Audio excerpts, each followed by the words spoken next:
James Carter loved the smell of freshly cut grass. It reminded him of summers growing up, of hard work and simple joys.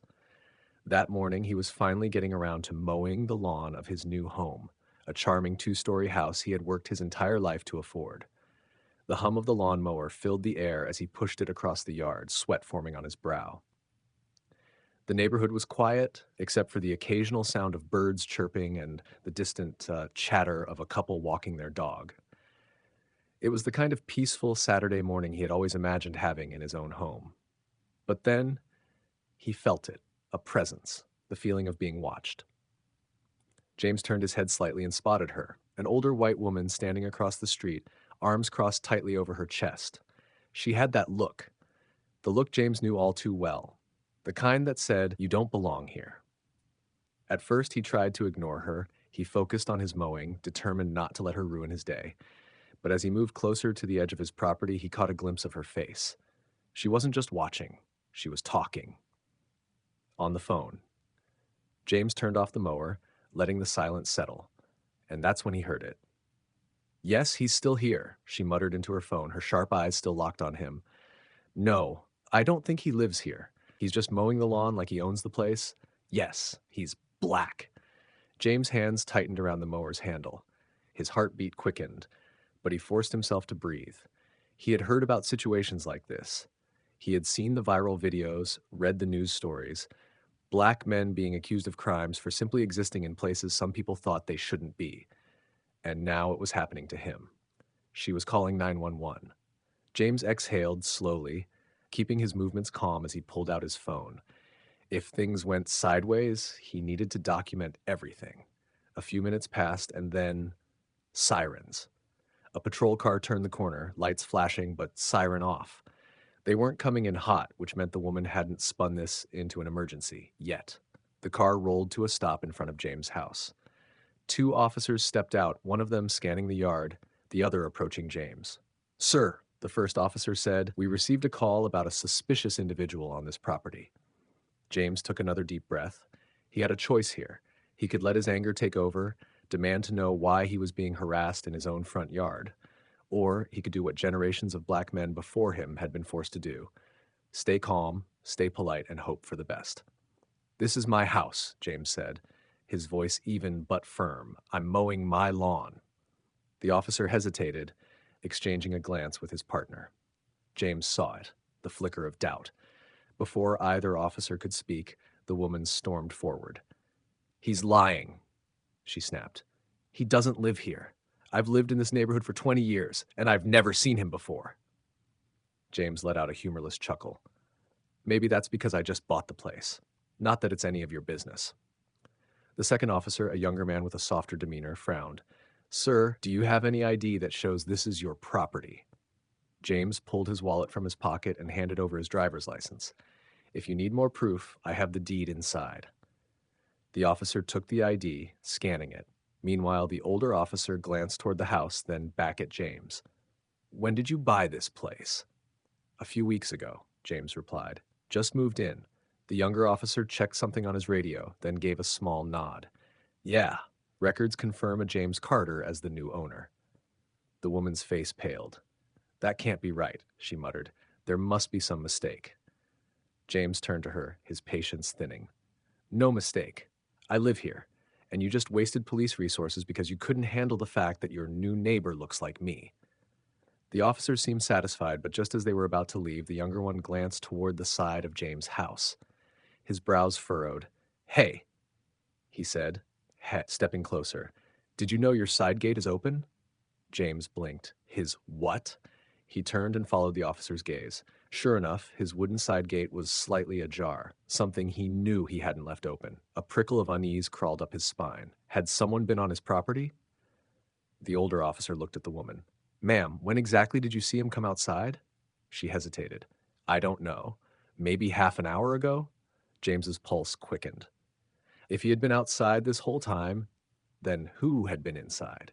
He exchanged a look with the officers, then, without a word, stepped toward the house. The younger officer followed, hand hovering near his holster.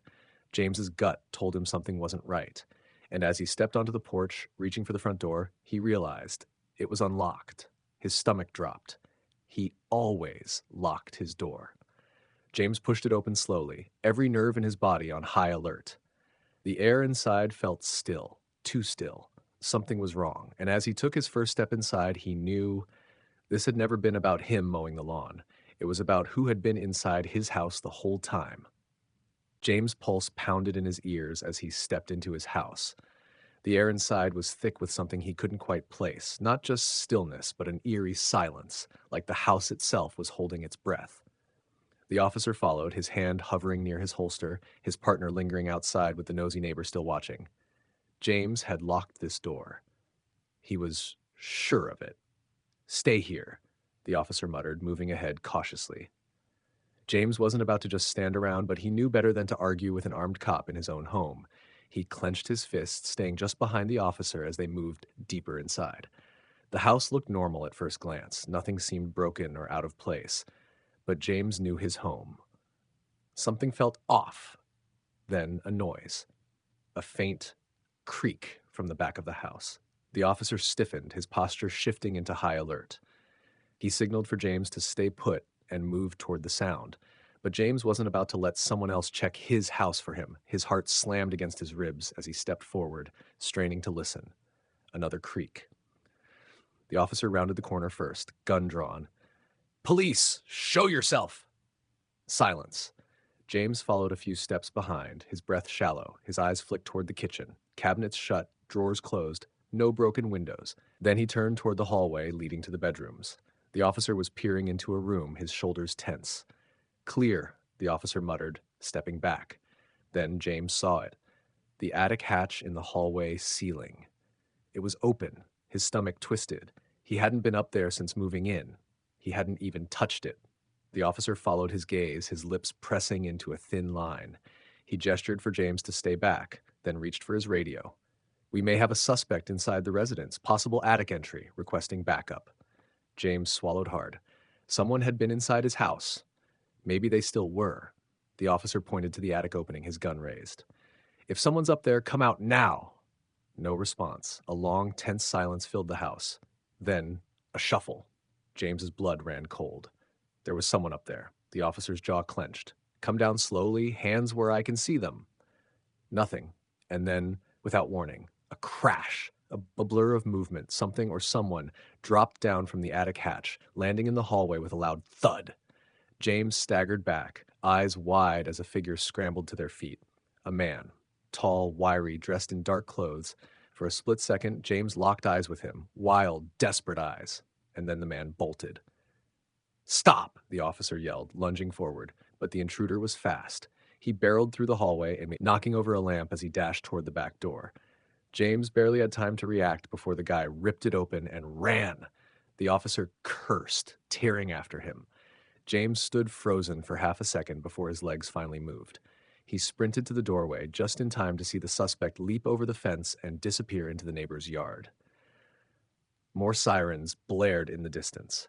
Backup was coming. James stood there, chest heaving, trying to process what had just happened. Someone had been in his house, watching, hiding. But why? And then a new thought struck him. He turned sharply toward the nosy woman still standing at the curb. She wasn't looking at him anymore. She was looking after the intruder. And on her face, a flicker of something James hadn't seen before. Not shock, not fear, recognition. James's stomach twisted. She knew him. She knew exactly who had been in his house. James' breath came in short, sharp bursts as he turned back toward the woman still standing on the curb. The same woman who had called 911 on him. But now, her expression wasn't the smug self-righteousness she had worn before. No, now she looked shaken. Not because she had just witnessed a man drop from James' attic and flee, but because she knew who he was. James narrowed his eyes, his hands clenched at his sides as he took a step toward her. "You recognize him?" He said, his voice low but steady. It wasn't a question. It was a statement. The woman's lips parted slightly as if she was about to deny it, but she quickly pressed them into a thin line. Her gaze darted to the officers, then back to James. I don't know what you're talking about," she stammered, taking a half step back. James let out a humorless chuckle. "You called the cops on me for mowing my lawn, but when an actual criminal jumps out of my attic, You suddenly go quiet? The older officer, who had just returned from radioing in backup, caught on to the shift in energy. He turned toward the woman, his brows knitting together. Ma'am, do you know the suspect? She shook her head quickly. Too quickly. Too quickly. No, I mean, I've seen him around before. He's just some troublemaker from another neighborhood, probably breaking into homes. James' gut told him she was lying. The younger officer, still catching his breath from the chase, stepped forward. If you've seen him before, we'll need a name. You said you've lived here for 20 years. If he's from around here, you might know something useful. The woman hesitated. It was brief, but James caught it. She did know something, and she didn't want to say it. James exhaled sharply, shaking his head. You were so sure I didn't belong here, but that guy, he breaks into my home and suddenly you have nothing to say? The woman crossed her arms, her jaw tightening. I told you. I don't know him, she snapped. The officers exchanged a glance. The younger one tilted his head toward the older, silently suggesting they press further. But before either of them could speak, a voice crackled through their radios. Suspect spotted on foot 2 blocks east. Units in pursuit. The officers immediately turned toward their patrol car. Stay here, the older officer ordered, pointing at James and the woman before jogging back to their vehicle. Within seconds, the car peeled away, sirens blaring. Now it was just James and the woman. A heavy silence stretched between them. James studied her, watching the way she shifted uncomfortably under his stare. You want to tell me the truth now? He asked, voice level. She scoffed, but he could see the nervous flicker in her eyes. I did tell you the truth. James tilted his head. No. You told me what you want the cops to believe. She bristled, but didn't reply. James took a slow step closer, lowering his voice. You knew he was in my house, didn't you? The woman swallowed hard, but she still held her ground. You're imagining things. James let out a breath and shook his head. You didn't call the cops on me because you thought I was trespassing, he said, realization settling in. You called them to distract them, to keep them here while he was still inside. Her lips tightened. James took another step forward, his voice a whisper now. Who was he? The woman's eyes flicked toward the road, as if checking to make sure no one else was listening. Then, in the quietest voice yet, she muttered, You should just let this go.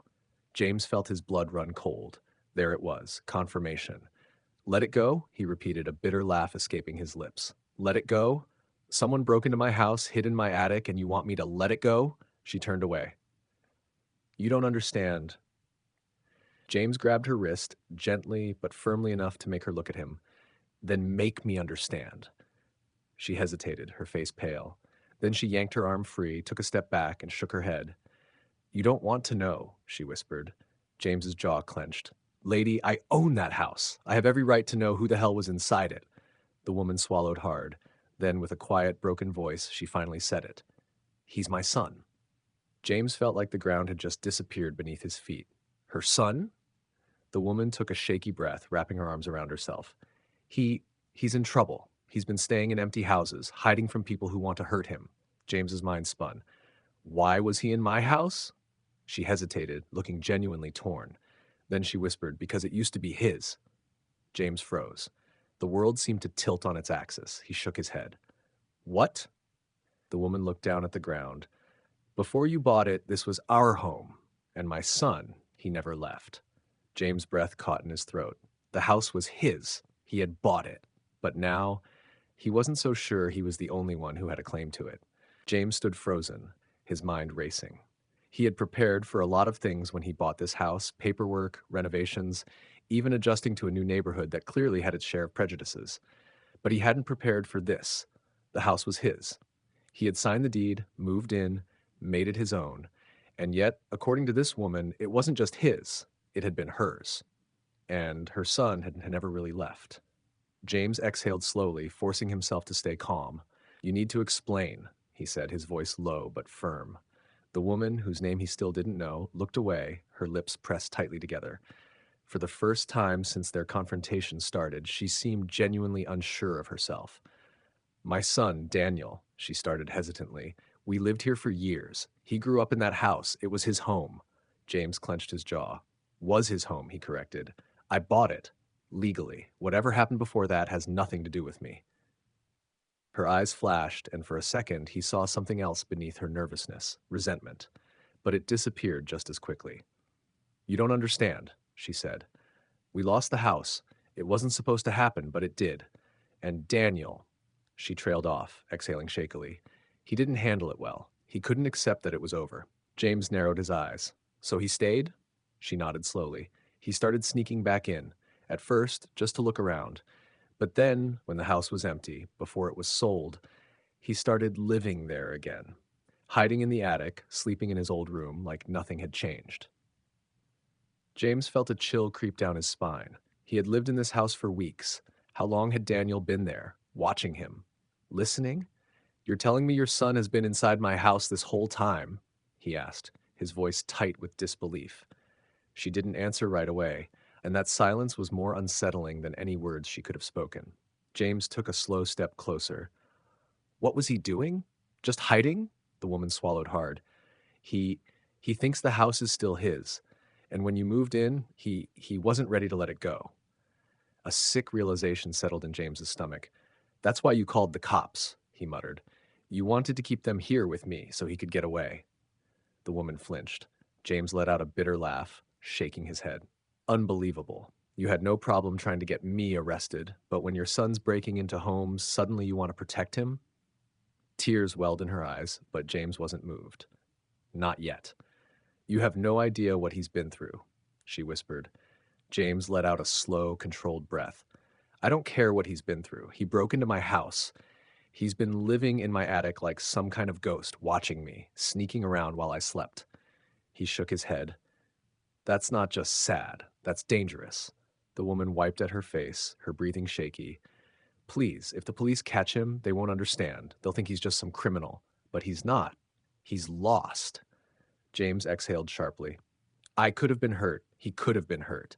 And now you expect me to just, what, ignore it?" She was silent. James ran a hand over his face, his frustration boiling over. "You knew he was in there. You let it happen." He glared at her. "What if I hadn't found out today? How long would you have let him stay?" She swallowed hard, then whispered, "As long as he needed." James felt a shiver crawl up his spine. The sirens in the distance grew fainter. The officers were still chasing Daniel, but something told James they weren't going to catch him. He was used to hiding. He'd been doing it for years. A long silence stretched between them. Finally, James spoke. "You need to tell me the truth." The woman looked up at him, her face pale. James took a step closer, his voice a low warning. Was this really just about him not wanting to leave? Her expression changed, just slightly, but James caught it. A flicker of something deeper. Regret. Fear. And something else. Something darker. James' stomach twisted. He could feel it now, that gnawing feeling that there was more to this than she was letting on. "Tell me," he demanded. She hesitated, then whispered, "He wasn't just hiding." James stiffened. His pulse pounded in his ears as the woman looked down at her hands, her voice shaking. "He was looking for something," she admitted. "Something he left behind." James's blood ran cold. "What?" The woman shook her head quickly. "I don't know," she said, but James could tell she was lying. "What was he looking for?" he pressed. Her hands trembled. Then, in a voice so quiet it was almost a breath, she murmured, "A secret he buried in that house before we lost it." James felt his heart stop. His house. His new home. And now it wasn't just a place where he slept, where he worked, where he lived. It was a place that held something. Something hidden. Something Daniel was willing to risk everything to get back. James felt like the ground beneath him was shifting, like everything he thought he knew about his home had just cracked open to reveal something deeper, something buried. "A secret?" he echoed, his voice sharp, disbelieving. The woman, Daniel's mother, pressed her lips together, her gaze darting toward the street where the police had disappeared. She looked torn, like she wanted to run, like she wanted to end this conversation before it went too far. James wasn't going to let her. "What did he leave behind?" he demanded, stepping closer. "I don't know," she whispered, but he could hear the lie in her voice. "Don't play with me," James said, his frustration boiling over. "Your son has been hiding in my house, watching me, and now you're telling me he's been looking for something? What exactly does he think is still in there?" The woman hesitated, then let out a shaky breath.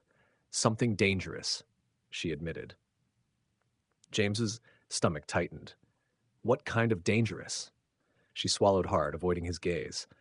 The kind that could get him killed. A chill ran through James, his hands clenched at his sides. You need to tell me everything. The woman finally looked at him, and in that moment he saw the exhaustion, the fear, the weight of something she had been carrying for a long time. When we lived in that house, she began, Daniel got mixed up in something bad. It started small, stupid teenage stuff, running with the wrong people, making the wrong choices. But then one night, something happened, something big. James held his breath. He never told me exactly what, but I know this. Someone got hurt, and Daniel panicked. He hid whatever it was, money, drugs, something worse, inside the house before we lost it. She exhaled shakily. And now he's back because he thinks it's still there. James' skin crawled. He turned to look at his house, a building that had once felt like a fresh start, a safe place. Now it felt like something else entirely, a crime scene. Why didn't he just come back before it was sold? James asked, his voice tight. He tried, the woman whispered, but whoever was after him, they were watching. He thought he'd be safer if he waited. She let out a bitter laugh. I guess he thought too long.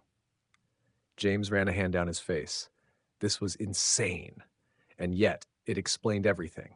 The noises he had ignored, the small things out of place, the feeling that something had been off ever since he moved in. Daniel had never left, and he was still looking. James turned back to the woman, his mind racing. If he didn't find it before now, maybe it's gone. She shook her head. No, he's convinced it's still there. James exhaled sharply. And you believe him? A shadow passed over her face. I know my son, she said quietly. And if he thinks it's there, then it is. James felt his pulse pounding in his ears. He needed to get inside. He turned, striding toward the house. Wait, the woman called after him, but he ignored her. He needed to know. James stepped inside, his heart hammering. The house was still, but it felt charged, like the walls themselves were holding a secret. His eyes darted around, scanning everything. He had lived here for weeks. Could something really have been hidden all this time? And then his gaze landed on the one place he hadn't paid much attention to, the basement. His breath caught. It was the only part of the house he had barely touched.